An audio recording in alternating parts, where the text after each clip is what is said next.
Bom, gente,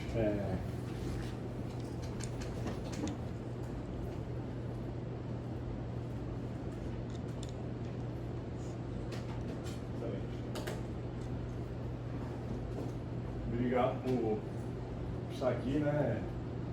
Muito massa a gente fazer um tema, pensar num tema e ver uma galera assistir, conversar sobre.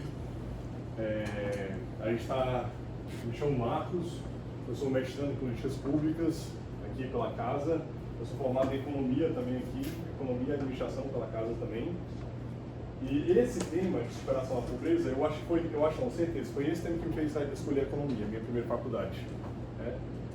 Foi que me fez sair de Fortaleza, vir para cá, estudar, para basicamente tentar entender o que o Adam Smith e o que outros autores abordam sobre riqueza e pobreza nas nações, porque alguns dão certo, porque outros não dão certo, né? Então eu queria me aprofundar nisso. Então é aquele tema que, não sei se vocês têm isso, que a vida vai caminhando por vários caminhos, mas você sempre volta a pensar em algum aspecto da sua vida e bate nesse ponto diversas vezes, né? É como se fosse um parafuso. E esse tema, superação da pobreza, ele me toca de diversas formas. Na minha primeira faculdade foi agronomia, e um dos motivos também era sobre o tema da fome. E aí fui para a economia pensando na superação da pobreza. Então esse tema me toca de diversas formas e em diversos momentos da minha história. Mas antes de a gente começar, né, eu queria colocar aqui o QR Code. Por quê? Porque a gente está na Semana Transforma aqui demais, né? Superação da pobreza, uma das formas de superar a pobreza é através da educação. Beleza? Então isso tem um programa massa de bolsas, que ao meu ver é o programa mais top que tem no país, o programa de bolsa mais irado. E aí, a Sara deve estar pensando, eu tenho que pagar para se avaliar a prestação? De jeito nenhum, você não precisa pagar nada. Mas é legal, se você quiser fazer o seu Pix para ajudar o INSPER, por exemplo, eu agora vou fazer a nossa contribuição, então a gente vai disponibilizar agora 2 minutinhos para quem quiser fazer sua contribuição. Aí tem que 10, 20, 30 reais, outro valor, ou você pode precisar doar nada para a apresentação, mas é legal que quem puder fazer essa doação para ajudar o programa de bolsa seria maravilhoso. Pix, 10 reais.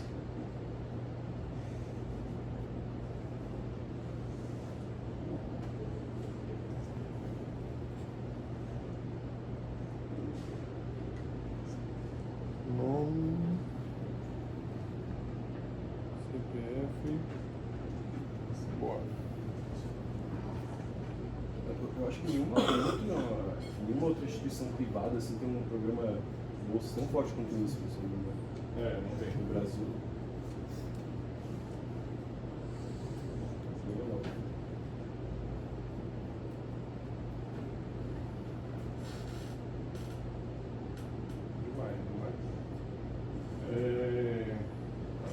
Aplicativo.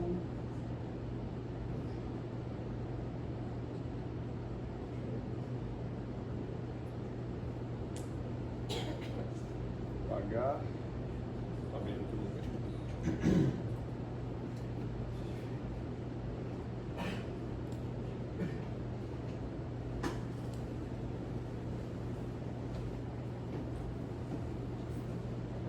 Boa.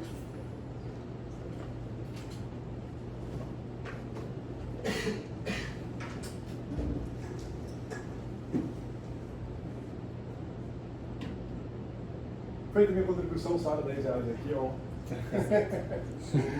Show! Aí vai ter o QR Code no final da apresentação, vai que a pessoa gosta, né? E diz, não, eu não ia doar, mas agora vou doar depois da apresentação, legal. Excelente. Pois, vamos aí, só para ter uma noção aqui, todo mundo aqui é do INSPER?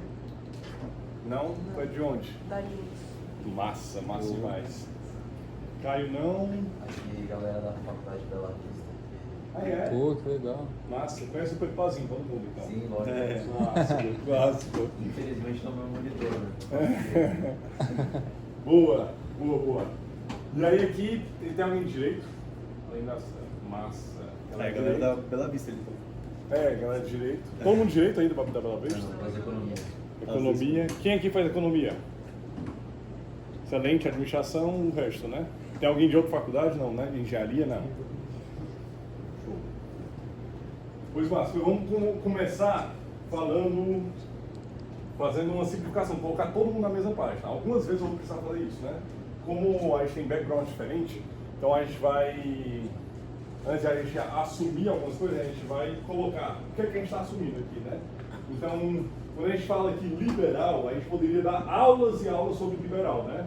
Mas aqui, de forma muito simplificada, eu vou entender liberal como aquele trabalho, aquela visão que encontra-se com o empreendedor como protagonista para sair da pobreza. Ele valora muito as trocas voluntárias e vai pensar diversas e diversas vezes antes de interromper as trocas voluntárias ou antes de criar barreiras, impostos ou burocracias para impedir essas trocas voluntárias. E o governo irá garantir as regras do jogo. Certo? Então a gente está entendendo como liberal isso aqui. Massa, de fato e de júri, né? O pessoal do direito aqui. Vocês já viram isso de fato e de júri clássico, né? Isso aqui? Beleza. O Acemoglu, ele usa muito essa nomenclatura do direito para os papers dele. E aí eu coloquei aqui também algumas escolas de economia que a gente vai passar por elas rapidamente, mas a gente vai dar destaque em uma específica, né? A nova economia institucional. Essa apresentação ela surgiu dessa disciplina. Eu fiz essa disciplina, políticas públicas de acordo com os institucionalistas.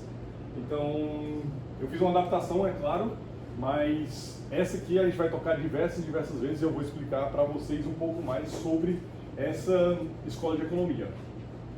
Beleza.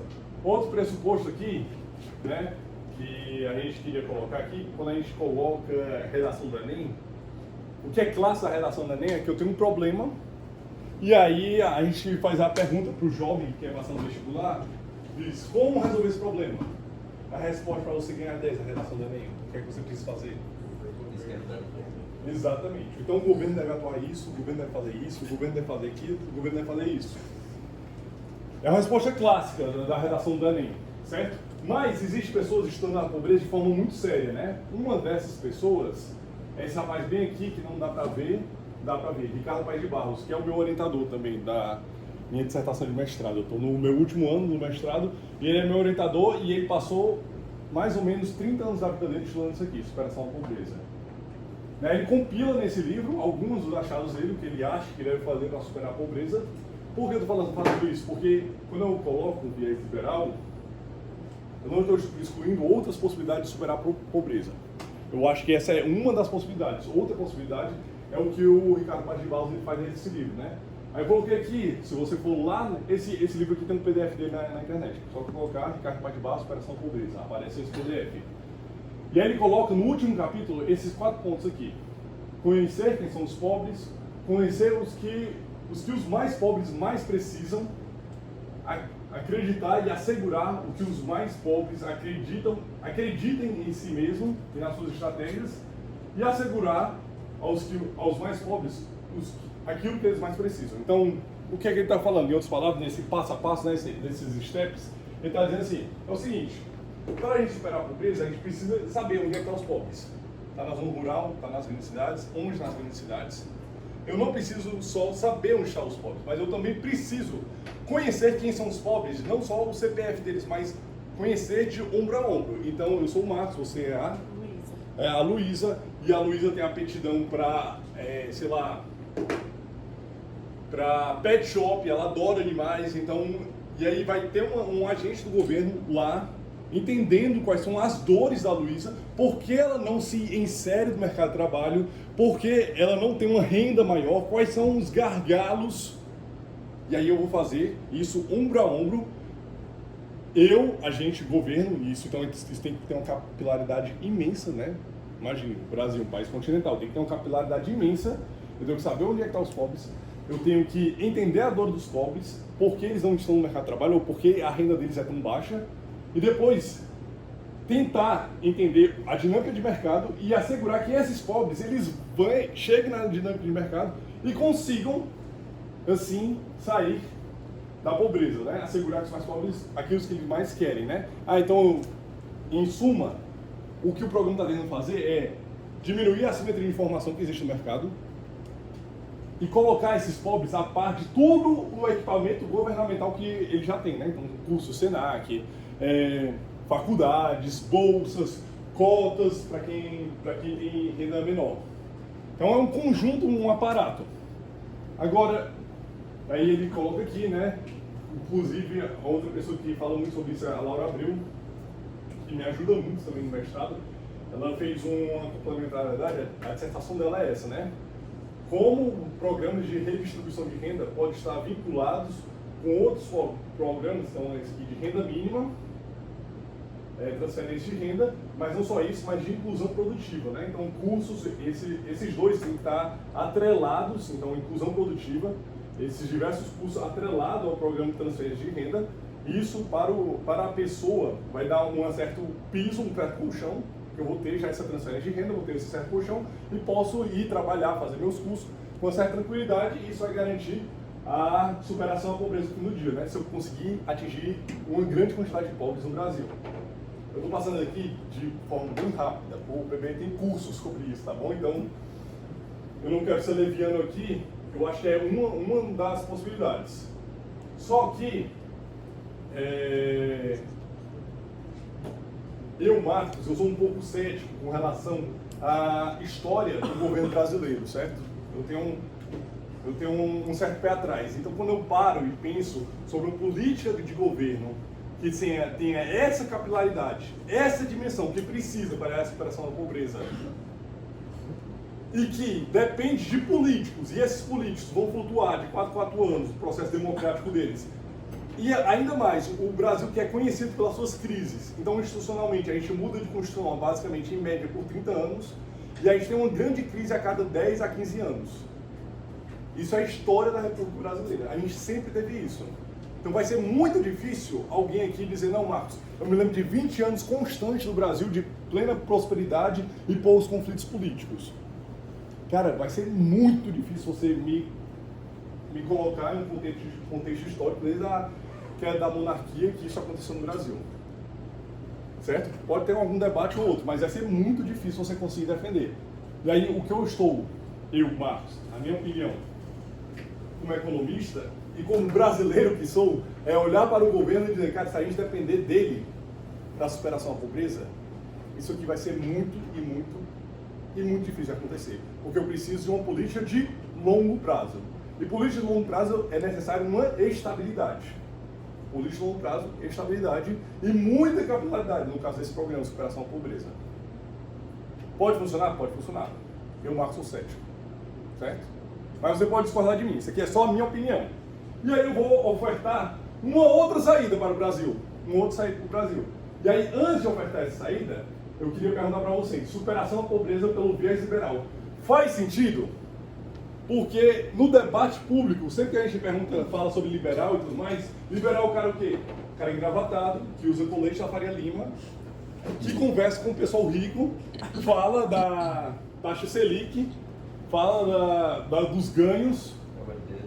É o herdeiro, exatamente. Faz sentido esse cara que é herdeiro, que conversa com os ricos, que tem um paladar super fino e como no Rubaiá vem falar de pobreza? Depende. O que é que você acha? Você acha que esse tema, esse macro tema, superação da pobreza, pelo viés liberal, faz sentido ou é um contrassenso? Hoje eu acho que a única estratégia que você tem que enfrentar a pobreza de maneira efetiva é pelo liberalismo. Sem ele você vê em outros países que não funcionam. E dentro do país, evidentemente, também. Certo. Eu não colocaria como um único, mas porque eu não quero ser polêmico, tá gravando, viu? Não é o único. Vai que o meu orientador dá certo, eu acho ótimo que dê certo. Porque a gente está lutando, o fim é o último, né? A gente tem ideias divergentes, mas no fim a gente quer combater a pobreza. Mas alguém, faz sentido eu ser liberal? Nesse contexto eu estou falando liberalismo de empreendedor, de acreditar que é o indivíduo que vai ser o motor da economia, de acreditar que o governo vai ser responsável pelas regras do jogo, mas vai ser o empreendedorismo que vai tirar as pessoas da pobreza. Faz sentido isso, sim ou não?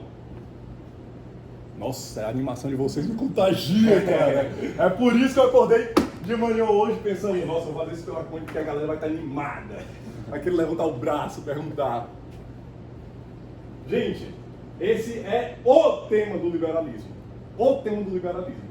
Essa aqui é a história, é o conhecido taco de golfe, aqui é o taco de rock, como você queira chamar. Aqui é o PIB per capita da população mundial, PIB per capita do mundo, em relação ano a ano. E aí, Sara, o que é que tu vê aqui? Me explica aí o que é que tu está enxergando. Nada? Não, calma. O pessoal, eu pedi logo pro pessoal de direito. Não, mas vai dar certo. Vamos aqui, ó. Tá aqui, ó, o PIB per capita pela população. Então estamos aqui, ano zero, tá? Jesus Cristo, apóstolo, entramos na Idade Média, ano 500 aqui, aí passa 1000 anos de Idade Média. Olha como muda o PIB per capita do mundo. Olha esse aqui, olha como ele cresce aqui, ó. Pô, já é uma avanço demais. E aí aqui, ó, descobrimos o Brasil, olha que beleza, tratar todas as ilhas, todo mundo aqui, ó. Alegria. Aí a gente começa a notar alguma coisa aqui, e aí acontece alguma coisa aqui, em mais ou menos 1700, que faz esse crescimento maluco, exponencial do PIB per capita. O que é que acontece aqui? Exatamente. Revolução Industrial. Revolução Industrial também pode ser chamada de Revolução Capitalista, pode ser chamada também Revolução Tecnológica. Toda a Revolução Industrial, a gente diz, né, Revolução Industrial, a primeira, a segunda, a terceira, tudo isso é o que? Revolução Tecnológica. Toda essa tecnologia, ela também se dá de forma empreendedora, indivíduos que tomam risco, indivíduos que fazem livres associações, tomam risco porque estão enxergando além. Estão enxergando algo que outras pessoas não estão enxergando. E vão lá e acreditam. E fazem suas destruições criativas, como diz o Schumpeter.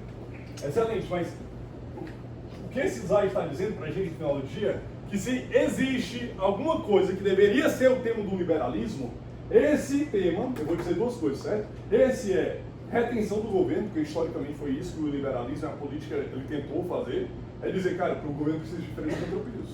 O governo não pode concentrar todo o poder. Não dá. Vamos reter aqui, não vamos criar um parlamento, não vamos criar um judiciário imparcial, que nem o do Brasil, claro, hoje. Então vamos tentar se distanciar os poderes, não conversar entre si, porque se eles conversarem, talvez eles se juntem para fazer da população não só os seus súditos, mas seus escravos. Então, se tem uma coisa que o liberalismo ele deveria ser, é olhar para o governo com você não pode concentrar o poder, então a gente vai repartir o seu poder, e 2, superação da pobreza. Se eu fosse resumir o liberalismo em 2 pontos só, eu falaria isso. Certo? Então faz sentido, faz muito sentido. Muito sentido. Esse deveria ser o tema. Certo? E aí o que eu vou apresentar para vocês é uma política pública possível, que eu acho que eu bato o olho assim, cara, esse aqui é, ó, meu Deus do céu. cheira, tem um cheiro, certo? De uma política pública liberal no sentido empreendedor. Certo? O nome da política pública se chama ZEIDs, Zonas Especiais de Desenvolvimento Econômico. Aconteceu em Honduras. A gente vai falar mais sobre isso, mas para a gente chegar lá, a gente tem que colocar todo mundo na mesma página. Aí eu quero saber se vocês conhecem esse rapazinho aqui. Prêmio Nobel 93. Pessoal aqui da Bela Vista. Já ouviu falar nele? Não? Maria? Não, nunca? Já. Cara, quem é Insperboy tem que conhecer esse cara. Já. Não, foto. Poderia ser o Papai Noel do Iguatemi, mas não é. Quem? Douglas Hawke, exatamente. Prêmio Nobel da Economia, não sei se é 90, 93.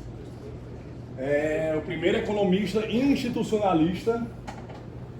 E aí ele fala algumas coisas muito interessantes, e aqui é bem a introdução mesmo, bem a introdução, porque eu quero botar todos vocês na mesma página. Certo?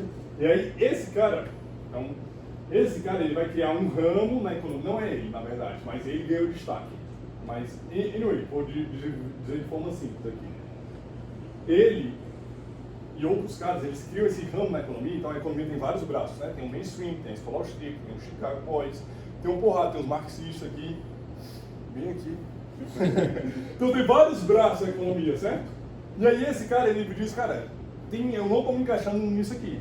Eu vou criar, quando eu digo esse cara, é um conjunto de caras, tá bom? Vou criar um ramo. E esse ramo se chama Nova Economia Institucional. E eles definem o que são instituições. Instituições são as regras do jogo na sociedade.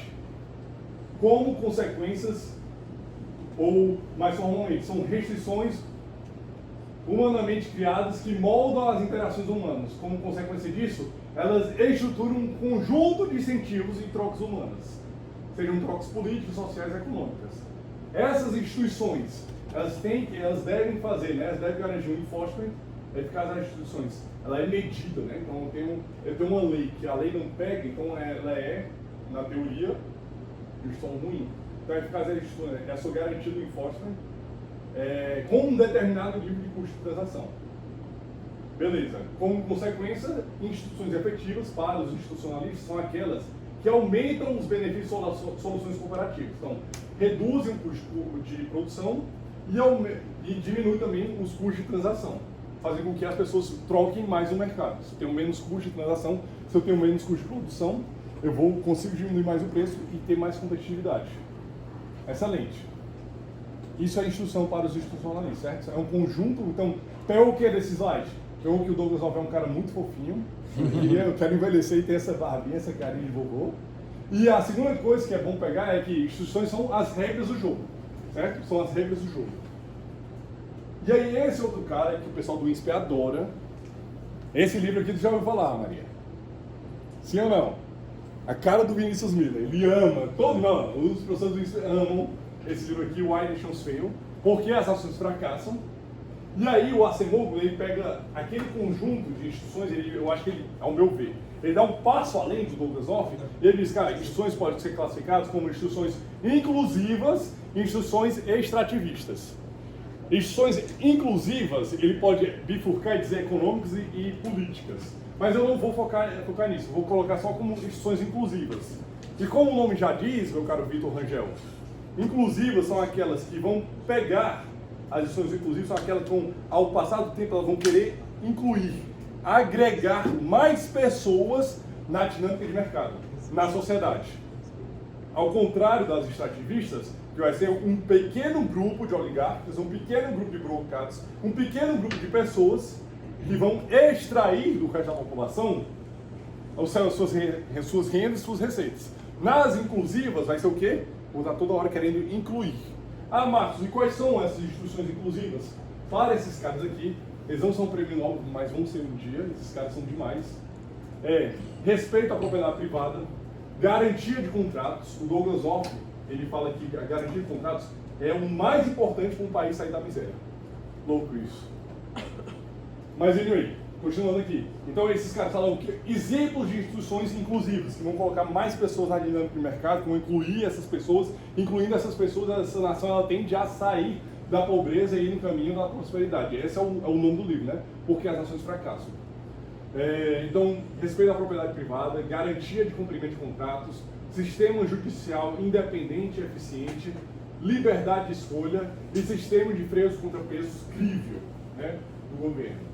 Excelente. Estou entendendo o que é que eu estou fazendo aqui? Estou colocando todo mundo na mesma linha. Muita gente na área de economia, beleza. A nova economia institucional vai falar sobre as instituições, vai falar que algumas instituições nos levam à prosperidade. O nome dessas instituições se chama instituições inclusivas. Está todo mundo comigo? Estamos a 18 minutos.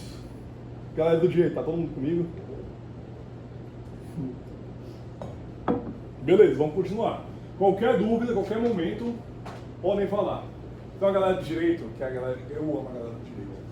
A galera assim, soft, elegante, sincera.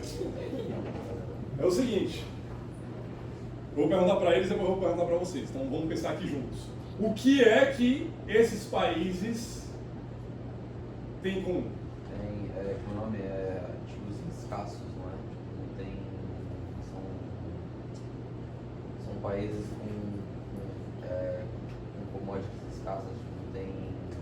Tá indo bem. São países que não têm recursos naturais, otimizadores. Todos esses países, cara, que tu estava falando aqui para mim, todos esses países são países pequenos. Nenhum país é como o Brasil. Nossa, floresta tropical, não tem terremoto, abençoado por Deus e bonito por natureza, mas que beleza. Não é nenhum desses países aqui. Hong Kong, frio pra caramba. Geórgia, do lado da Rússia, nem tem nada de bom. Aqui os países bálticos. Israel, no meio de guerras. Taiwan, Hong Kong, Singapura, e esse aqui é Botsuana, no meio da África, sem saída para o mar. O que todos esses países têm em comum todos os países são pequenos, e não só isso, todos esses países, na década de 50, eram países pobres. Todos esses países eram miseráveis. E no passar de 40, 50, 60 anos, eles decidiram, cara, tá bom, eu estou olhando para esse caminho aqui, da pobreza, não quero mais. Eu vou seguir um caminho de prosperidade. E aí, gente, tem um podcast que eu vou recomendar, é um professor da casa aqui, que eu assisti hoje, é o Fernando Schuller.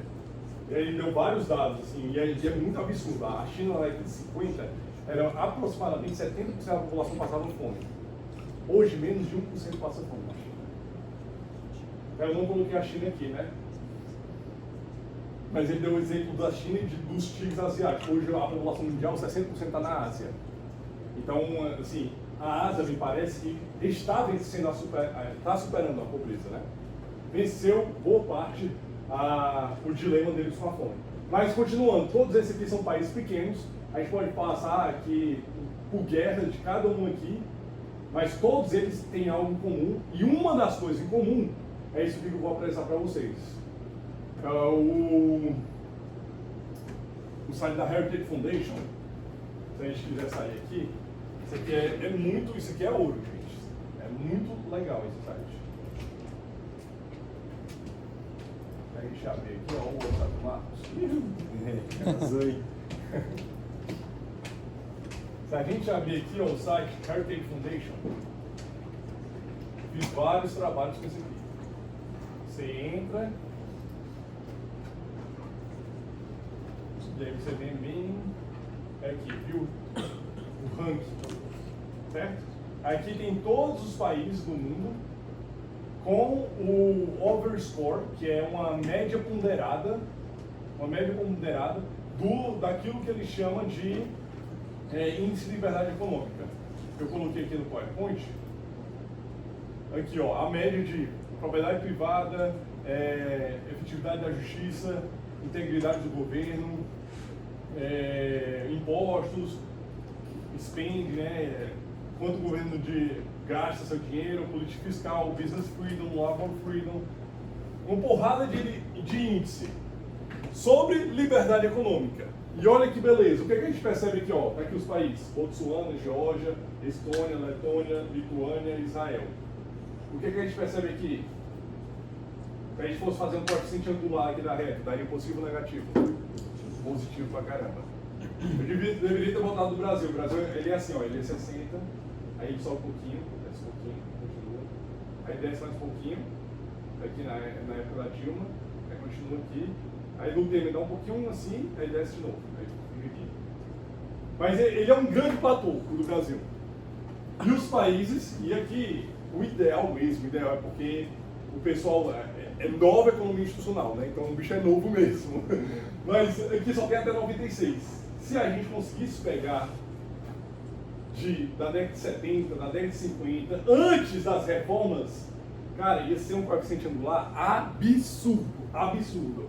Então o que esses países fez? Na média, eles olharam para isso aqui, ó, essa média aqui do Heritage Foundation, e eles disseram, cara, isso aqui a gente tem que fazer valendo.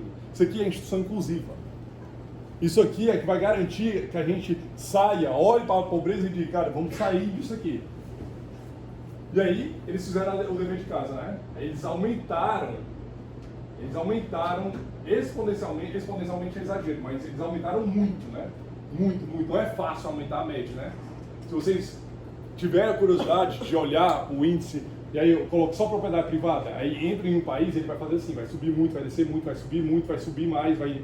Tipo, quando eu olho só uma, é fácil, né? Mas quando eu coloco o agregado na média, claro que um vai descer, outro vai subir, mas a média é difícil você observar esse crescimento, por exemplo, da Geórgia. Saiu aqui de 45 e deu esse pump. É muito difícil, porque é um agregado, é uma média. Então, realmente, o país está se esforçando para ter instituições inclusivas, né? E aí eu coloquei, aqui também é um recorte que é do próprio site, certo? Então, mais uma vez, eu repeti aqui, o que tem no site é isso aqui. Rule of Law, tamanho do governo, regulação efetiva e a quantidade de open market. A gente separa todos isso aqui em quatro grandes blocos, certo? Aí eu coloquei aqui só para a gente lembrar o que são as instituições inclusivas e perceber que existe um fit absurdo entre o que é uma instituição inclusiva e o que é a Heritage Foundation está falando, né? E aí aqui eu coloquei os dados do Brasil, só para a gente ter um gostinho, né, no Brasil. O Brasil, só para dividir com vocês, o Brasil está um pouco abaixo da média global. Então, se juntar todos os países do mundo em relação ao índice da Heritage Foundation de instituições, o que a gente está? A gente está um pouquinho abaixo da média global, certo? Então, em vários aspectos, como esse aqui, Rule of Law e o tamanho do governo, vários aspectos a gente se compara com países africanos. Então, não é à toa que a gente é pobre. A gente está se esforçando para ser pobre. A gente está se esforçando para não sair da pobreza. Beleza. E aí a gente vai entrar no nosso... que até agora foi conteúdo. Mas a gente vai entrar na nossa política pública, né? Que é a da azeite. Esses dois caras aqui, engravatados, o pessoal poderia dizer, é da Faria Lima? Não, não é. Esse aqui é da Venezuela e esse aqui é da Guatemala. País muito rico, né? Só que não. Mas esses dois caras têm algo em comum. Eles fizeram faculdade fora, eles têm esse tesão também por superação da pobreza, e eles olharam para a América Latina e disseram, cara, qual é a contribuição que eu posso dar? O que é que eu posso dar para a América Latina que, putz, isso aqui vai realmente funcionar? Eles quebraram cabeça, criaram vários modelos, indas e vindas, e conheceram o Paul Homer, prêmio Nobel, eu acho que é 2005, alguma coisa assim, e aí ele deu uma ideia. Ele deu uma ideia que a gente vai conversar. Aqui eu acho que eu poderia me aprofundar nessa ideia, mas eu acho que vai ficar too much, eu estou com medo do tempo. Mas se der tempo a gente volta aqui, então eu vou passar. Uma das ideias foi isso aqui, ó, ZEIDs. Zonas Especiais de Desenvolvimento Econômico. Marcos, o que é a ZEID? Aconteceu, essa aí é uma política hondurenha, foi uma reforma constitucional que eles fizeram para criar zonas especiais que garantem nessas zonas uma personalidade jurídica própria, um regime fiscal especial e gosta de autonomia funcional e administrativa. Você pega a Zona Franca de Manaus e dá ainda mais liberdade para essa Zona Franca de Manaus, para cantar.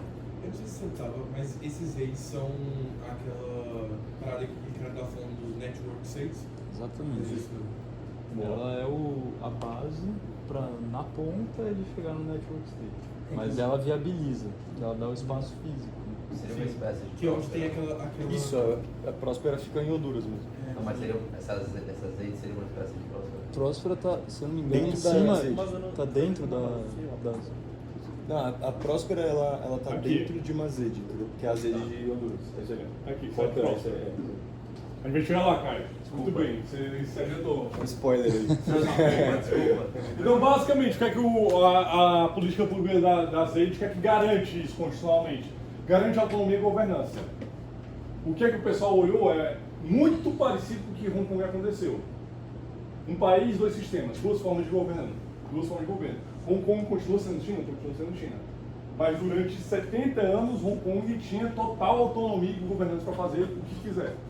O que quiser mesmo. Então, o que é esse caso de Próspero? O que é que tem nessa Constituição?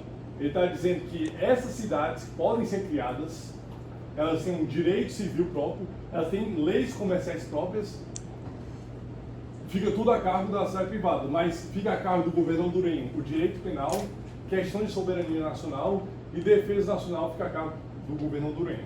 Então a gente separou. Próspera ou qualquer cidade que se crie lá, continua sendo Honduras. Hong Kong continua sendo China.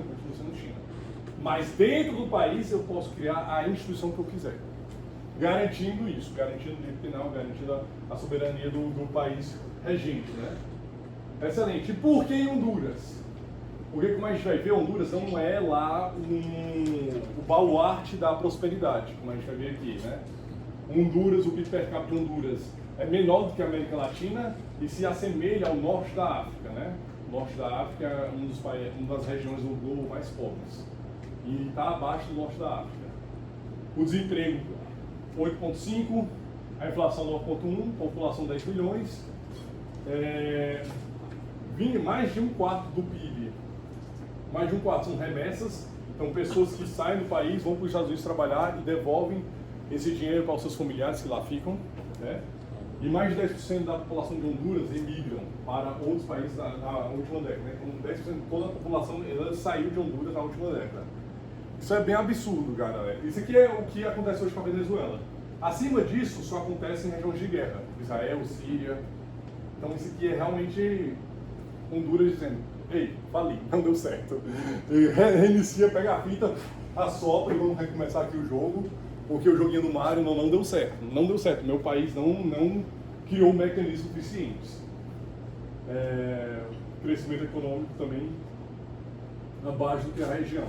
Então o objetivo da política é criar uma maior segurança para investimento estrangeiro, fomentar o empreendedorismo local, ser um polo de inovação. Isso aqui é o cara que é o CEO, né, de Próspera falando. Tem vários TED Talks com o cara e vale muito a pena.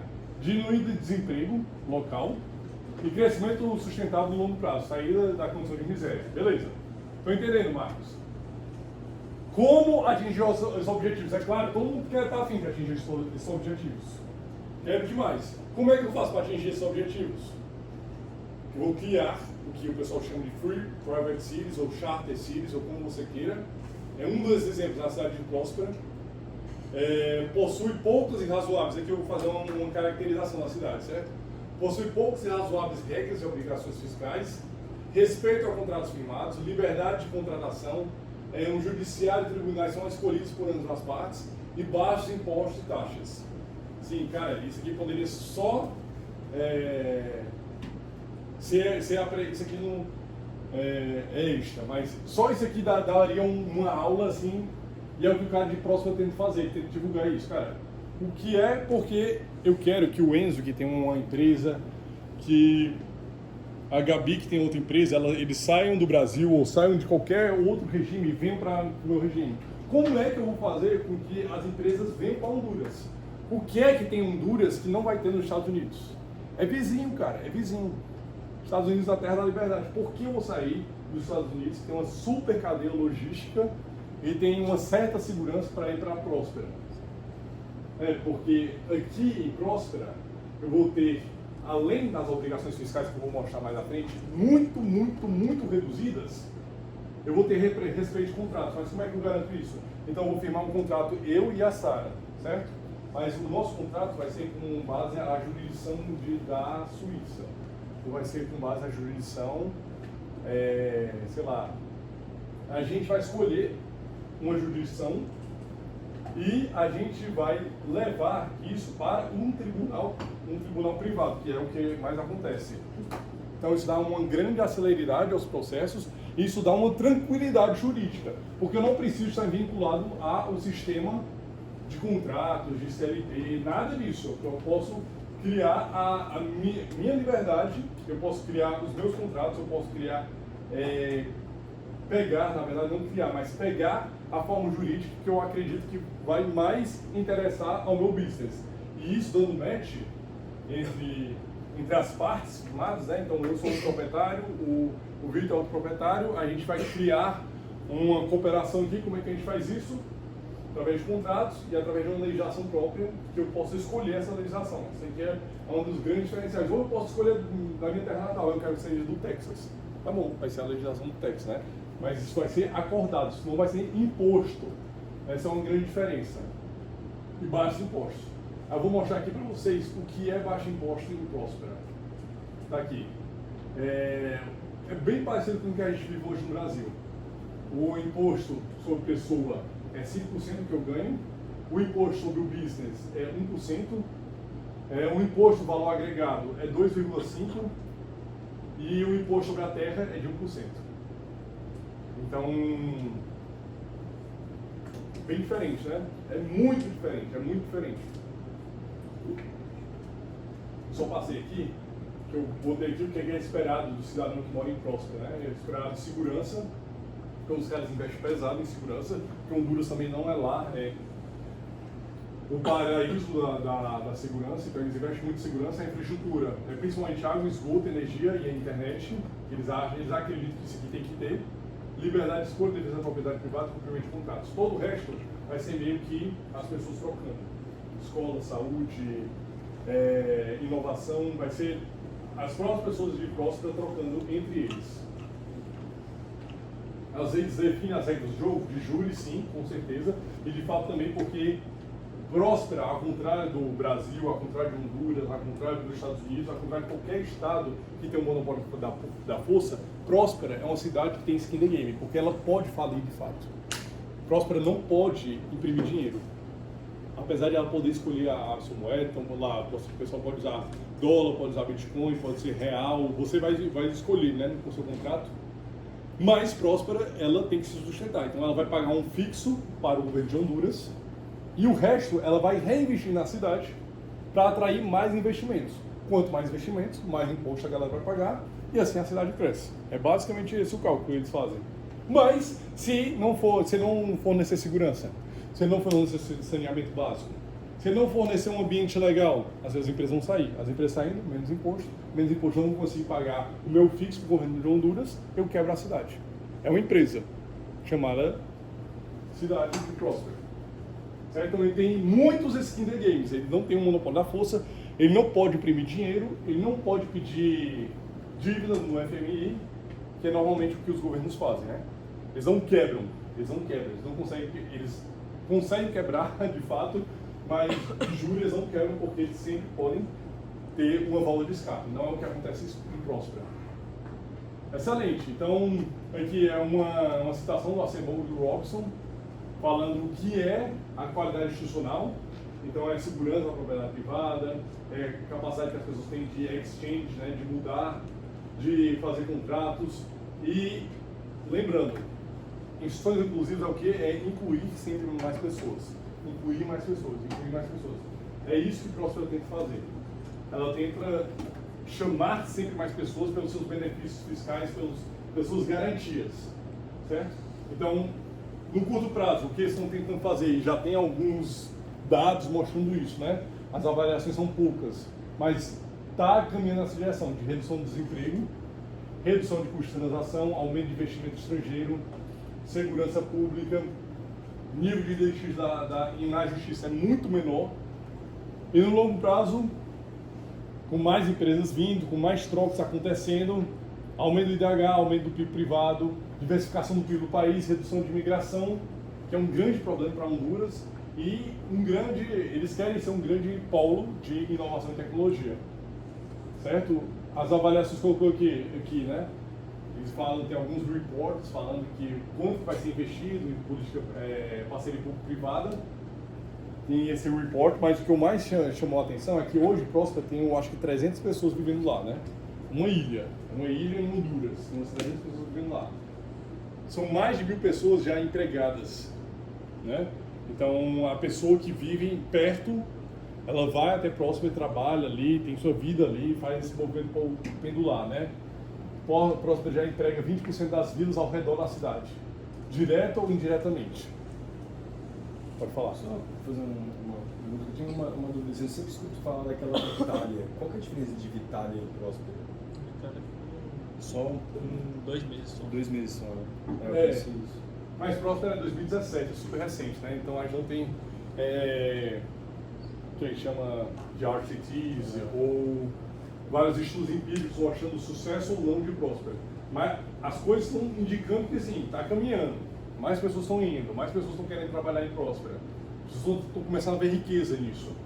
Mas é super recente, né? 2017, enfim, a lei foi passada em 2014, essa emenda constitucional. E esse aqui, gente, é o meu último slide, e aqui eu faço a minha defesa final. O porquê que eu acho que essa forma é melhor que as outras. E eu de fato acho isso. Quando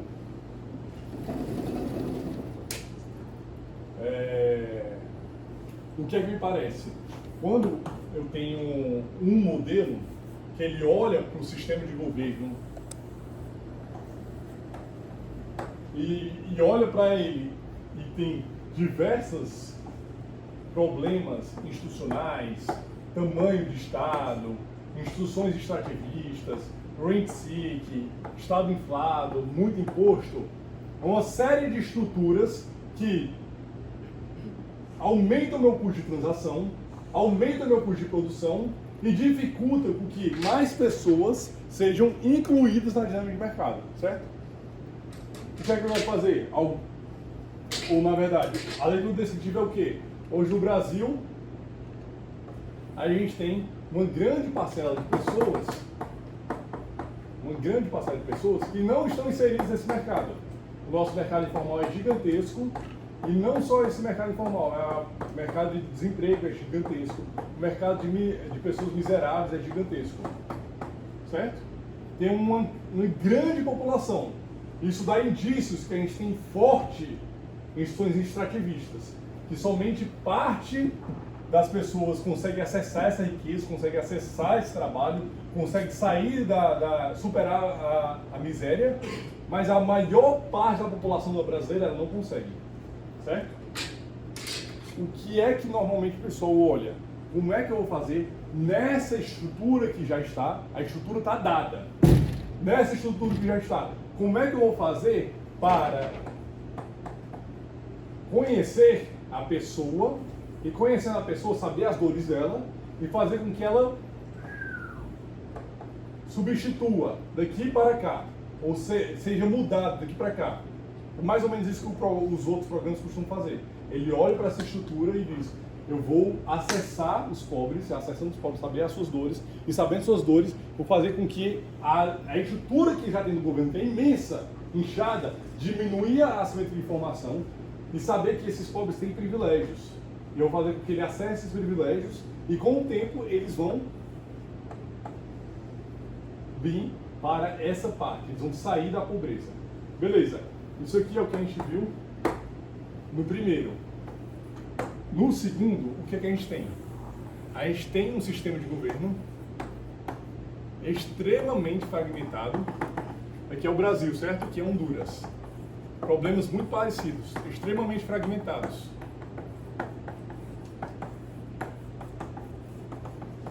E muito parecido com o Brasil, também tem aqui essa população. Replica aqui. O que é que o pessoal está sugerindo em Honduras? Em vez de eu tentar pegar essa população e trazer para cá, vamos fazer o seguinte: tá vendo todo o governo de Honduras? Beleza.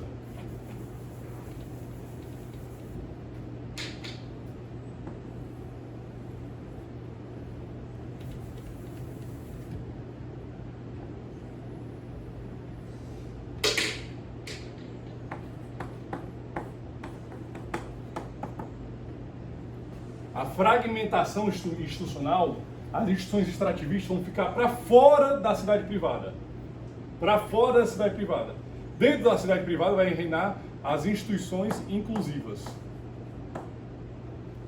Se aqui impera as instituições extrativistas, que é o caso brasileiro, impera demais as instituições. E todos os países, não é só o caso brasileiro, mas todos os países que ficaram, que são pobres hoje, eles têm uma predominância de instituições extrativistas. Aqui eu não faço reforma estrutural, gente. Aqui eu não faço reforma estrutural. Essa é a grande diferença, que eu não faço reforma estrutural. Eu olho para o pobre e digo: cara, é o seguinte, eu vou fazer micro gerenciamento aqui. Eu que gestão de portfólio, o que é que o Vitor precisa? Eu vou conhecer pessoa a pessoa. É ótimo, pode funcionar, é verdade. Por outro lado, essa aqui eu parto do pressuposto: cara, é o seguinte, os pobres, eles querem sair da pobreza. Eu não preciso pegar na mão dos caras. Se tem uma coisa que o pobre tem, é incentivo de sair da pobreza. Ele quer sair da pobreza. Ele quer empreender. O que é que eu vou fazer? Eu vou fazer uma grande reforma. Não dá para eu rebobinar a fita e dizer: Honduras fez tudo errado. É o slide das gramáticas. Então eu vou criar pequenas ilhas, que o pessoal aqui chamou de cidades privadas. E nessas ilhas eu vou criar instituições inclusivas. E nessas ilhas, criando instituições inclusivas, eu vou dar os incentivos corretos para que a pessoa que é hondurenha, ela comece, com o tempo, né? Essa cidade começa a prosperar, começa a crescer, a informação começa a se dispersar e essas pessoas, elas começam a, beleza, vale a pena. Começa a migrar, mas não mais para os Estados Unidos, não mais para fora do país, mas para essas outras cidades que têm essas instituições. São 2 modelos diferentes. Eu acredito mais nesse aqui. Eu, Marcos, acredito mais nesse aqui. Eu acredito que esse aqui, você vai ter um custo político muito grande de conseguir criar essas ilhas. Mas uma vez criada, uma vez convencida, cara, é o seguinte, vamos fazer essas ilhas, e aí que também está fazendo um papel difícil também, que é colocar uma boa gestão, um bom CEO lá dentro, né? Mas uma vez que eu consigo isso, cara, é meio que a máquina ela vai trabalhar para ela mesma, porque ela tem skin in the game, ela quer se sustentar. Aqui eu vou ter que uma sucessão de políticos indo e voltando pelo processo democrático, e tem que ser assim mesmo, e esses políticos vão olhar por diversas entes, diversas formas isso aqui, esse plano, e aí eu posso ter uma crise política, eu posso ter um momento de guerra, eu posso ter um momento de impeachment, eu posso ter, e aí tudo isso aqui que vai sendo construído, que deve ser estável e de longo prazo, isso aqui fica comprometido. Eu posso ter hiperinflação, tudo isso acontecendo no Brasil, ditadura, hiperinflação, mudança constitucional, entramos em guerra, saímos de guerra, tudo isso acontece. Sempre que isso acontece, eu perco estabilidade. Isso aqui me parece que eu dependo mais das políticas ou do governo, e isso aqui eu dependo menos do governo. Certo? Marcos, Fala. dentro da cidade privada, você também tem aquela questão, que inclusive a gente falou no evento sobre o Network State, mas tem aquela questão de que se o CEO não estiver cumprindo com o contrato, a população da cidade privada pode tirar ele, né? Exatamente. Tem essa segurança. Tem, exatamente. Aí também tem aquela, né, que você força o governante a ter essa mentalidade do dono. 100%, skin in the game total. A linha é o incentivo, né? A linha incentivo, exatamente Ele é isso. demitido. Então, onde a gente está aqui, ó, no Wilson, 98, o que é que ele fala? Ele fala que existem níveis, que esses níveis vão mudando com o tempo, certo? Então a regra do jogo, ele demora a mudar, né? Esse aqui frequentemente muda, então os preços, as quantidades, alinhamento de incentivos, isso aqui frequentemente muda. As regras do jogo, o contrato demora mais um tempo, né? As regras formais, a política, o judiciário, forma de eleição demora mais um tempo ainda. As instituições formais, os costumes, as tradições, as normas, religiões, cara, isso aqui demora centenas ou milhares de anos. O que é que me parece? O que me parece é que isso aqui, essa proposta do Free Private Cities, ele cria um catalisador. Ele vai mais rápido, é uma enzima, ele vai mais rápido. Ele pega aquilo que é bom, ou que deveria ser bom, ele pega e diz, cara, isso aqui, ó, vou já criar um espaço e vou dar um pump nisso aqui. Eu vou criar um ambiente institucional, vai ter governança e alocação de recursos. Tudo isso em um lugar só, decreto de lei, criei, próspera. Está aqui, 2017 eles já criaram esses níveis que demoram a ser criado. Eles fizeram o que o Vinícius Miller fala na aula dele de catching up. Foi mais rápido, chegou mais rápido. Certo? Com o tempo em Honduras, próspera dando certo, criando incentivos, é provável que crie outras cidades muito parecidas, Ctrl-C, Ctrl-V. E elas começam a fazer um crossover entre elas, criando uma tradição, criando costumes, criando instituições informais que a própria população vai dizer, cara, é o seguinte, governo, que é difícil hoje a nossa mentalidade de brasileiro, mas é muito difícil mesmo a gente dizer, cara, e se não for o governo, quem vai construir as estradas? E se não for o governo, quem vai salvar o Rio Grande do Sul? E se não for o governo, quem vai combater a Covid-19? E se não for o governo, quem vai dar educação para os pobres? A gente foi criado, pensado nisso. A gente foi moldado nisso. A gente é brasileiro, a gente foi moldado para isso. Para pensar que é o governo, é dever dele. E é somente ele que pode fornecer isso. Saúde gratuita, universal e de qualidade para todos, não é isso? Que o pessoal fica repetindo como mantra. Pois é, com o tempo, o que é que vai surgir em Honduras, se der certo, é que essas instituições informais, essas pessoas vão dizer, cara, é o seguinte, não é só o governo, como nunca deu, o governo hondureiro nunca deu, essa quantidade de emprego, essa quantidade de serviço, ele só não deu, como a iniciativa privada, isto é, o empreendedorismo, isto é, eu e você trocando aqui, a gente conseguiu e conquistou isso e os nossos filhos já nascem com esse mindset. Cara, é preciso trabalhar, é preciso fazer acontecer, é preciso e não esperar dos outros, do governo. Esse aqui é o meu e-mail, certo? A gente vai abrir rapidamente para as dúvidas, mas vou botar o QR Code lá se você gostou da palestra, quer doar para o nosso sistema de bolsas. Muito obrigado, gente!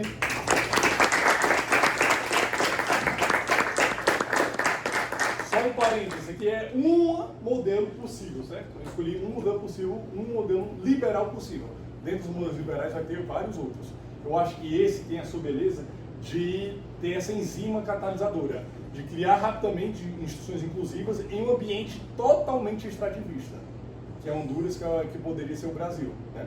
E a pessoa, se a gente pega essa tragédia do Rio Grande do Sul e cria cidades privadas lá dentro, puta, seria uma puta saída, né?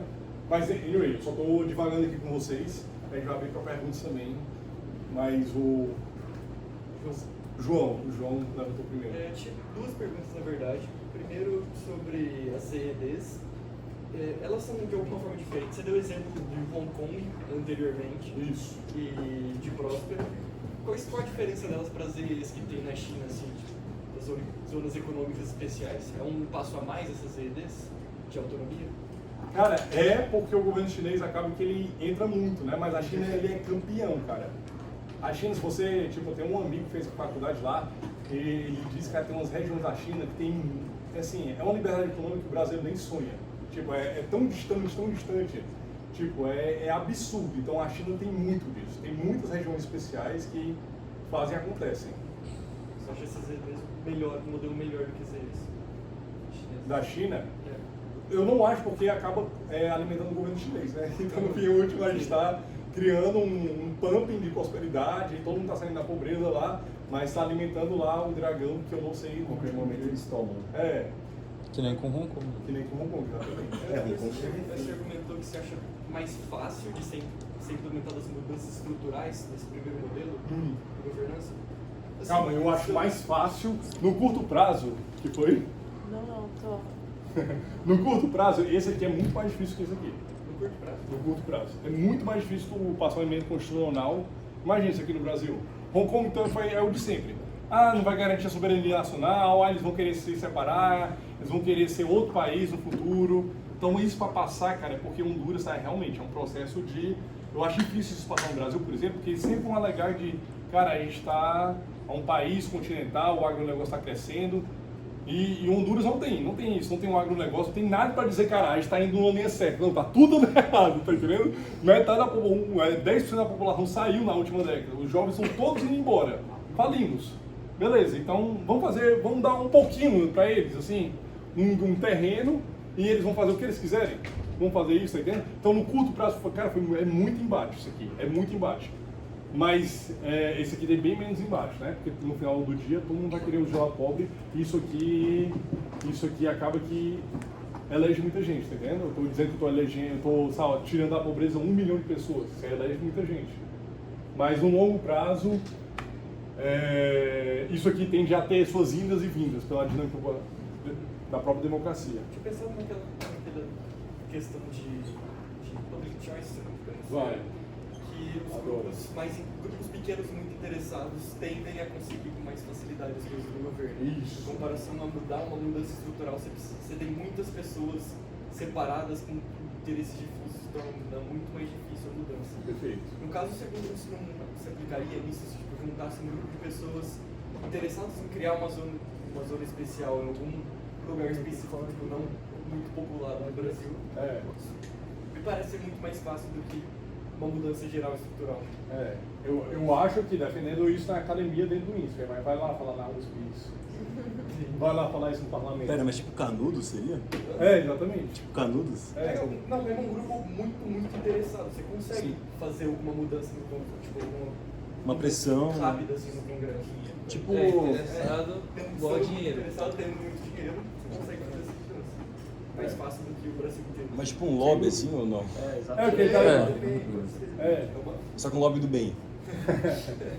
É o que o pessoal chama de advocacy. Advocacy, É muito legal, né? Não, mas o nome do bem, advocacy. Então tudo bem, pode fazer à vontade. Meu Gov, né? Vai, cara. Uma pergunta. Você falou, você vê que você falou, né, no fim, né? Que é uma questão de mentalidade que a gente ficou preso numa mentalidade de serviente ao governo, né? E também ao Estado. Você falou também a questão da cidade não poder falir. Não sei se Não, a cidade pode falir, é por isso. pode falir. Tem skin da game. Mas assim, O Brasil não pode falir. Mas assim, você vê relacionando um pouco que a gente está tão preso nessa servência ao Estado, né? Existiria alguma maneira, tipo algum FMI dentro desse meio em relação a fazer uma recuperação financeira, recuperação, uma moratória, alguma coisa É o que eu acho que o FMI é para país, né? E para cidade. mas existiria algum tipo de sistema que poderia, tipo, Tu tem que negociar com o mercado financeiro. O cara vai negociar dependente. Exatamente. Provavelmente vai lá, ó, tem um debênture aqui na próxima, o cara vai negociar isso com o mercado. O mercado financeiro, os caras não tem muito isso de, quanto é que eu vou tirar disso aqui? Se eles não acreditarem, eles não vão bancar isso. tá. É tipo, sei lá, a loja americana, sabe? Vou emitir um debênture. que não ficou claro. Carro elétrico, vou emitir um debênture, ninguém vai comprar. Vai. Como é que você garante um cumprimento de contrato por parte do governo? O que impede o governo de só ir lá, ver que a cidade está funcionando e ir lá e tomar tudo das pessoas? Boa pergunta. No curto prazo, isso aqui eu vi vários vídeos para dar essa apresentação, certo? E eu não vi nada de ninguém falando sobre isso, mas eu estou especulando em cima, certo? Então, quanto mais próximo ela se distanciar do momento de fundação dela, do Gênesis, quanto mais ela se distanciar, mais me parece que ela está galgando imposto para a própria Honduras, está mais dando emprego, está mais, tipo, isso pode ser uma plataforma política, tá entendendo? De a Próspera está garantindo muitos empregos, a Próspera está dando muito imposto, então pega muito mal um local que o filho da Dona Maria ia para os Estados Unidos, está indo agora para a cidade vizinha, porque conseguiu emprego lá, pega muito mal o cara conseguir fechar a Próspera, tá entendendo? Conseguir tomar para si. Mas a gente não está ainda nisso. Ainda não, com certeza não está. Então, o que é que impede hoje, talvez eu acho que isso é o que mais impede o investimento.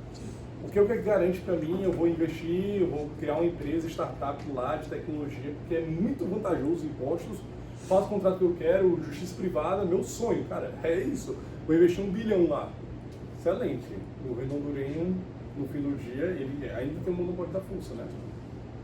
Esse eu acho que é o risco maior de Próspera, me parece, tá entendendo? Quanto mais o tempo vai passando, menos esse risco vai existindo. Me lembra muito as refinarias da Petrobras na Bolívia. O cara foi lá, o ditador chegou lá e só tomou e deixou o estatal. Pode acontecer. Bem-vindo à América Latina. A América Latina é cheio, cara, completo dessas histórias.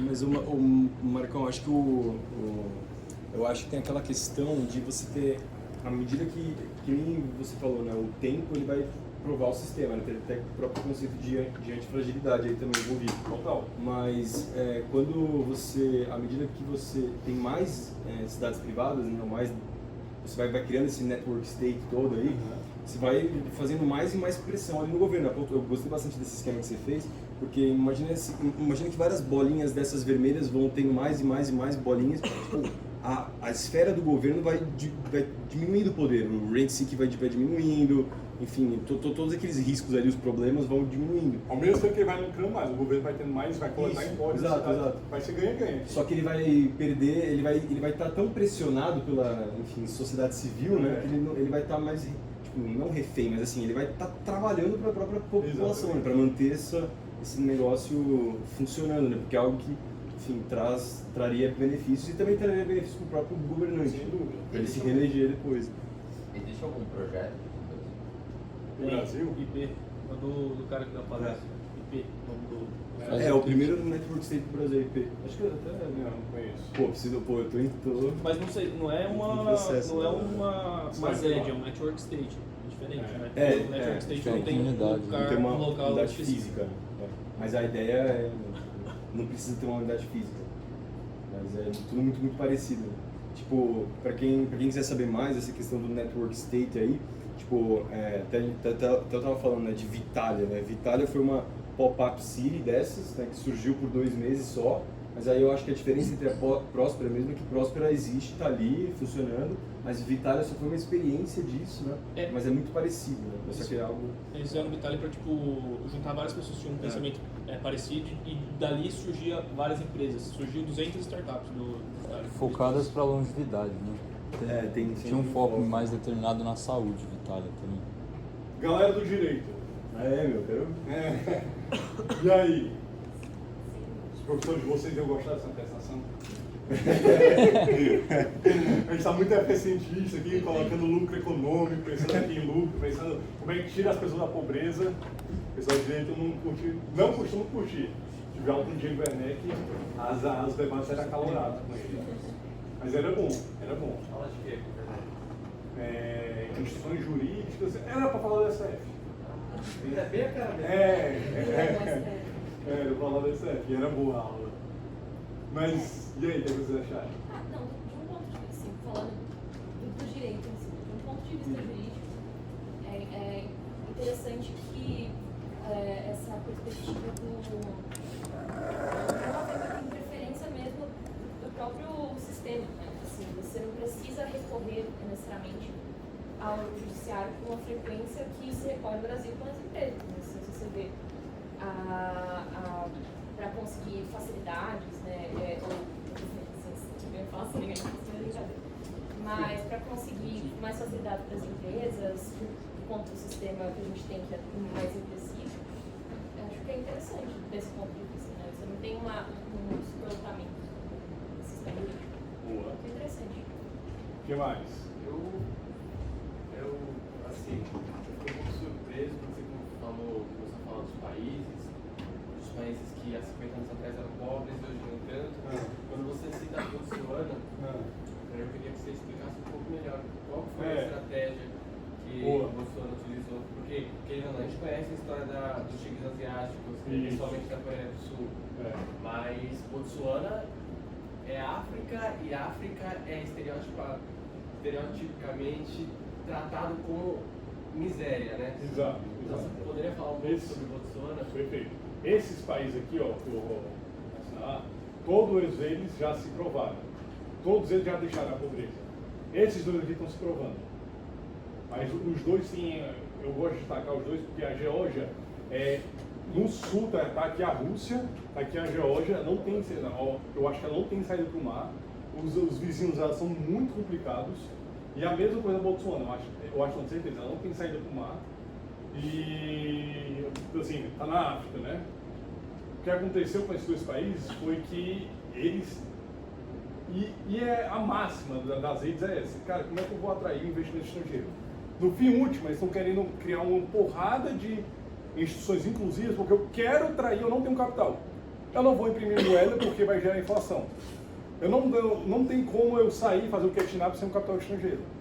Como eu vou criar esse capital estrangeiro? Como eu vou atrair esse capital estrangeiro? Cara, previsibilidade e incentivos corretos.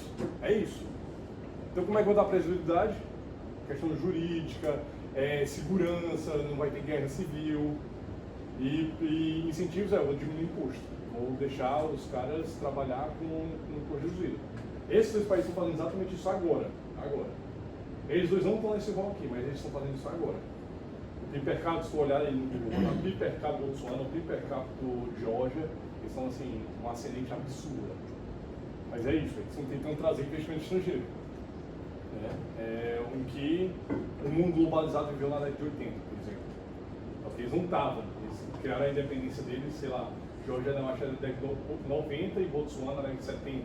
Então eles não estavam nesse processo, eles meio que, tá bom, cansei.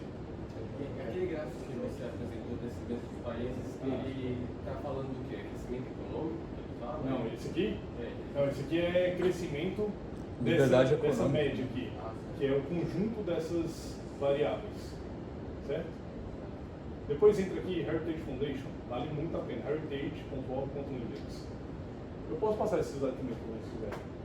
E aí entra aqui e coloca, sei lá, propriedade privada, coloca impostos, vai colocando um por um, porque Aqui, como eu coloquei a média, ele vai crescendo e parece crescer um pouco, mas ele cresce muito, é absurdo mesmo, o que esse país está fazendo. Vai, João, vai... A Laura? Luísa, da Link. Vamos dar primeiro a pessoal que vem de fora aqui. Seja bem-vindo a essa baita infra que a gente tem.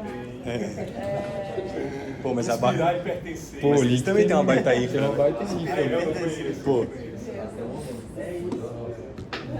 Eu vi uns vídeos já da Bela Vista. Não, mas a Link, assim como o Minsk, é assim, ó. É, mas é isso mesmo. Dados privados, a galera que quer construir juntos. Uma vez eu tive contato com o conceito de enclaves fortificados da sociologia, não sei se você já ouviu falar. Nunca ouvi falar, mas adorei. Eu me senti mais inteligente. Enclaves fortificados? Fortificados. Fortificados, adorei. Seria o conceito de uma segregação natural que começaria a acontecer dentro das cidades quando começasse a haver muita discrepância entre classes sociais e problemas que o governo não conseguiria suprir. Automaticamente as pessoas se colocariam dentro desses enclaves, mais ou menos como era na época medieval. Onde teriam segurança, mais ou menos como é hoje o Alphaville, digamos, onde as cidades seriam independentes. Dentro desse contexto, digamos que isso seria uma pseudo-viabilização do enclave sem ser fortificado, mas uma estrutura de uma empresa que economicamente excluiria a ideia de segregação e possibilitaria a todos uma mobilidade social. Boa. É mais ou menos isso. Tu não está criticando dizendo que algumas pessoas vão ficar ricas em Honduras? Não, é exatamente isso. Seria, digamos, porque o conceito de enclave fortificado, a teoria, pelo que eu me recordo, seria uma crítica ao processo de capitalismo dentro dos ambientes onde você... Sociologia, exatamente. Né? Tá bom.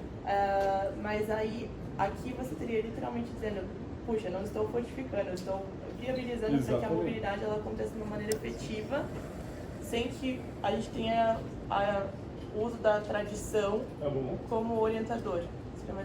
Pronto. Aqui tem o jeito de site deles, que We Residence, se eu quiser ficar lá, né? Então eu tenho que pagar isso por ano, certo? Então todo mundo pode fazer isso, mas para o pessoal hondurenho é de graça. É de graça, você pode entrar lá, porque você é cliente da cidade, certo? Então você é um hondurenho, você não tem... Eu tenho que pagar, sou brasileiro, mas o hondurenho não tem que pagar. Entretanto, ninguém aqui, eu passei um pouco rápido isso, mas a cidade de Próspera, ela tem um enforcement, ela garante o enforcement. Então, por exemplo, eu vou lá para Próspera e assalto alguém. Beleza, você nunca vai entrar em Próspera. Entendeu? Então, você pode entrar, mas você tem que cumprir as regras do jogo. Como seria, digamos, você num país estrangeiro com visto. Exatamente. Mas, o uso, agora um questionamento mais voltado para o judiciário ali. O uso de uma legislação ou constituição ou qualquer que seja o código de outro país, vai ser previamente acordado de que aquela cidade vai usar a legislação de país X ou quando eu e você, a gente vai trocar. Como se fosse uma arbitragem. Exatamente.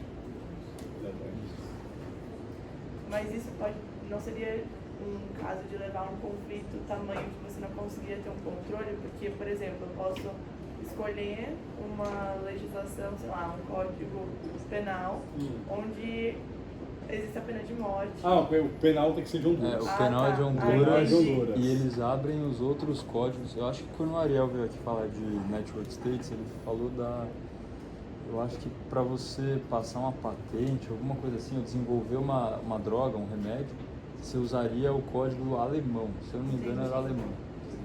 Dentro de Próspero? Só que o penal, daí seria de Honduras mesmo. Boa. Vai, João. Como que essa lei é diferente da escola austríaca? Porque eu vi que muitos desses países depois aí, tem ideias baseadas nos austríacos, né? O Matla, que é da Estônia, é muito citado pela escola austríaca. Isso pode brincar até com a ideia do Hayek, de perduração das instituições, preservação da regra, né? Mas eu não entendi qual é a diferença dos dois. Se é que tem. Da nova economia institucional e os austríacos? Exato. Cara, Marcos, eu gosto de criar pontes, certo? Então eu olho para os austríacos, eu olho até para o mainstream e vejo que existe possibilidade de conversa em vários aspectos. Esses caras vão usar até botar a fotinha dele, ó, que lindo. Olha o Douglas North aqui. Esses caras vão usar muita econometria. Esses caras vão querer se provar toda hora empiricamente, certo? Os austríacos, eles têm princípios. E é isso, vamos seguir esses princípios. Esses caras aqui vão ter princípios também e vão querer toda hora. Mas será que tá a verdade mesmo? Será que independência do Banco Central, eu fiz esse trabalho em economia aqui, em PE, independência do Banco Central, ela de fato, ela cria mais autonomia, dá de fato mais força para o Banco Central ou não? Aí tem que pegar dado, tem que rodar a regressão, tem que... Tá entendendo? Então, você vai conversar. No fim, o último, vai conversar sim. Vai conversar, mas esses caras não... Na verdade, como todo economista, né? Todo mundo se odeia. Todas as escolas de economista, uma escola X, tipo... Eu acho que somente a Public Choice e a economia austríaca, elas têm alguma... Beleza, estamos aqui juntos. Mas essa galera aqui, por exemplo, o Asimov, cara, ele publica os papers dele, porque ele ficou muito famoso, putz, ele foi destruído pela academia. Que ele usa uma variável instrumental XYZ lá, que eu já não me lembro qual é, e o pessoal, não pode fazer isso, não pode tarará. Então, todo mundo se odeia. A verdade é essa, as escolas de economia se odeiam, mas sim, existe muito link, é porque o que o pessoal não tem, me parece, eu de longe, olhando, um simples economista formado aqui no INSPER, eu de longe olho e digo, eles não têm boa vontade para olhar as convergências. Porque esses princípios me parecem muito parecidos. Quando você olha, sei lá, o que é que esses países fizeram, tanto é que eles são elogiados por dois lados, né? Porque, tipo, tava vendo aqui que o cara da Estônia recebeu o prêmio Milton Friedman de reconhecimento, assim, então, tipo, me parece muito parecido. Assim. Você faz o seguinte, tu pega 2 doutores dessas áreas e coloca numa sala, vê o que é que dá. Eles vão acabar assim, um jogando na cadeira do outro. Deixa a luta de boxe também. Nossa, botar um luta de boxe seria massa também. E o Marcos, eu não sei como é que é a NEI em relação a isso, mas os austríacos têm uma crítica muito grande também ao FED, né, os bancos centrais também. Isso tem, acho que essa diferença também. Tem essa diferença. Eu sei uma das diferenças, mas essa questão da inflação, né? A forma como os austríacos enxergam a inflação já é por si só diferente. Isso. Que é a questão da impressão de moeda. Perfeito. Esses caras, eles não vão falar que é impressão de moeda, eles vão falar que é um aumento de preços. Ele vai dizer que, na verdade, pode até falar isso, mas ele vai dizer que uma certa inflação é tolerável. Ele vai dizer, vai ter lá uma banda, então vai depender do Banco Central, e o Banco Central vai definir a taxa Selic e vai estar tudo bem. Lá viver com a 5% de inflação, se for esse o acordo, tudo bem. Acho que tem essa diferencinha também. O último para fechar? Vai. Deixa pra você ver se tem como você pulou. Ô louco, hein? Esse aí tá com sede do conhecimento. Cara, essa aqui é a disciplina de Sociologia e Política. Lourenço deve ter visto. Não, eu acho que tu não viu esse gráfico, né? Não, esse gráfico não. Mas tu vai fazer PF? Sim. Pois é, eu vou te dar um spoiler aqui. O que é que vai cair na tua PF? Bom, Cara, é o seguinte, esse cara, o Edson Muniz, ele é meio genial, assim, fez doutorado nos Estados Unidos, e ele explica o Estado brasileiro com gramática, certo? E aí a gente impera no mundo aqui do personalismo. Então, o governo brasileiro, que deveria ser olhar todos, somos todos iguais perante a lei, ele não impera essa gramática, impera a gramática personalista. Então, eu sou presidente da República, o Vitor Rangel é meu amigo, aí o que é que eu vou fazer? Eu vou botar ele no Ministério da Economia porque ele é meu amigo, e aí eu coloco tais pessoas, XYZ, meus cargos de confiança em empresas estatais. É claro que não vai acontecer isso no atual governo, né? Mas vamos dizer que aconteça. Então, o que o Edson Nunes está dizendo é que a história do Brasil é que a gente olha o Estado brasileiro como o que é que esse meu amigo ele pode fazer por mim. Por mim, indivíduo, ou por mim, empresa. Certo? Então, quero crescer, fazer a empresa crescer, eu vou abrir uma filial lá em Brasília e fazer lobby, porque é assim que as empresas crescem no Brasil, né? Quando a empresa quer deixar de ser regional e quer se tornar nacional, toda empresa grande faz isso. Ela faz lobby no Brasil. Ela faz lobby em Brasília, né? Eu não tô brincando. Não é nem advocados. É lobby mesmo. É lobby mesmo. Não, eu falar que a Advox está sendo gravado, né? A Advox, claro, é o lobby do bem. Beleza. E aí, desse lado aqui, tem o universalismo procedimento. Aí ele defende o quê? Que na época de Getúlio Vargas, por exemplo, na época da ditadura militar, criou-se vários procedimentos que, em vez de eu colocar o médico, vai ser o quê? O médico da família, que vai atender aqui. Não, vai ter concurso. Concurso é um grande universalidade de procedimento, vestibular é um grande universalidade de procedimento, porque eu vou tratar todo mundo igual, não importa quem é a pessoa, mas se você souber mais matemática, se você souber mais medicina, você vai passar no concurso e você vai ser aceito, né? Não importa a cor da sua pele, não importa a sua religião, isso aí é um grande universalidade de procedimento. O que o Edson nos vai dizer é que no Brasil foi feito muito pouco isso aqui, e a nossa gramática é principalmente isso aqui. Então o que é que eu vou fazer? Boa, tô acabando. Em 1 minuto. E aí o que ele vai falar? Cara, não adianta a gente brigar com o Estado, porque o Estado é o que ele é. A gente não vai mudar da noite pro dia. É aquelas grandes reformas enraizadas. Como a gente vê o Estado, lá no Brasil vai demorar 100 anos para mudar. Beleza. Então o que a gente vai fazer? Insulamento burocrático. O insulamento burocrático é o quê? Em vez de eu criar a universidade de procedimento para todo o Estado brasileiro, eu vou criar pequenas ilhas. Pequenas ilhas de burocracia, e essas ilhas vão se assemelhar à universidade de procedimento. O que no Brasil foi o quê? A Embrapa, as universidades, era meio que clientelismo. A Embrapa é um insulamento burocrático, é um exemplo de insulamento burocrático. O BOP?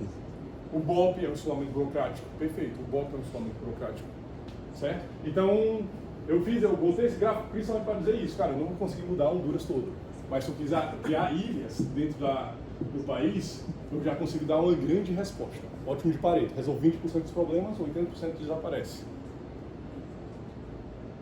Respondido? Fechou. Gente, mais uma vez, muito obrigado, foi um prazer incomensurável.